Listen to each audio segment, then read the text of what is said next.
Okay, in this video we're going to look at these different types of industries and identify whether they are perfectly competitive, monopolistically competitive, an oligopoly, or a monopoly. So this first one, Robinson's, a California department store urges you to buy the Robinson's gift.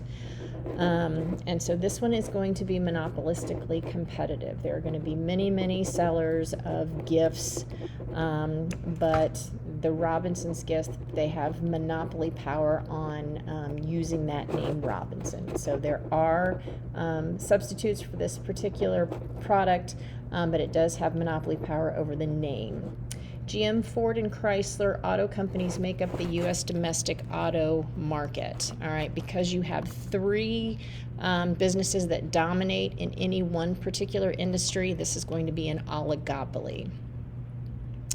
Mammoth Mountain, the only ski resort in California's southern Sahara Range, raises its lift tickets to $22. The key to this one, it's the only ski resort in this particular area. So this happens to be a monopoly. It's a geographic monopoly, but it is a monopoly in that particular area. The 14 nation members of OPEC agreed to restrict oil production. This is a oligopoly because there are a few countries at this particular organization that dominate the oil industry. So we have an oligopoly. Farm incomes fall as the market for wheat becomes glutton.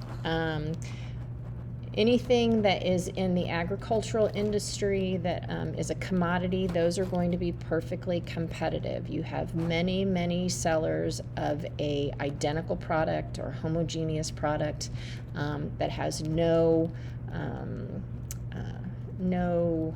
excuse me, my mind's running blank here, no control over the price of their product, and they have really no impact on the market itself.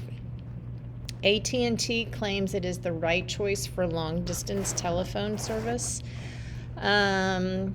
So we're going to go ahead and say that this is an oligopoly because we know that there are, well, actually, let's just skip this one. We're going to skip this one because we really don't have any long-distance telephone service anymore since everyone, so this is a very old handout. So let's just forget about that one. Jack in the Box says it has the secret sauce, and so this is monopolistically competitive. There are many, many sellers. Their products are substitutes, but they are not identical. So Jack in the Box has a monopoly on the sauce that it puts on their hamburgers. So monopolistically competitive.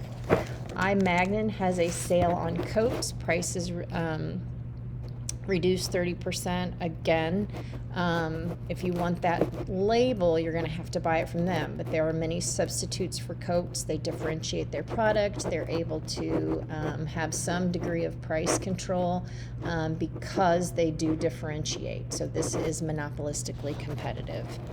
De Beers Diamond sells 80% of the world's diamonds. So if you're going to buy a diamond, it probably came from De Beers. So we're going to call this a monopoly. They don't have 100% control, but 80%, pretty much they dominate that industry. So they are a monopoly.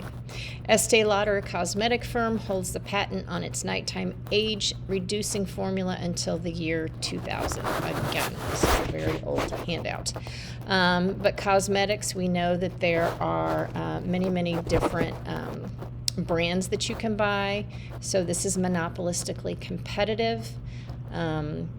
They differentiate their product. They have a degree of price control. We know some cosmetics are cheaper than others. Some are more expensive. But if you want Estee Lauder, they have monopoly power over that name. So this is a monopolistically competitive industry. Let's go ahead and skip the local telephone company because, again, with cell phones, telephone companies, and breaking up AT&T or breaking up Bell Telephone, this question is kind of moot, I guess. So the stock market booms as more buyers enter the market. And so the stock market, if you buy a share of stock, it's identical to anyone else's share of stock, and there are millions out there. So this is actually perfectly competitive. Stocks are purchased in a perfectly competitive market. No one buyer typically can make any difference whether you buy or sell your stock. It really doesn't make the individual buyer. Now, I'm not saying a bunch do, but for the most part, this would be an identical product. And there are many, many buyers and sellers in this particular industry. So stock market is a perfectly competitive industry.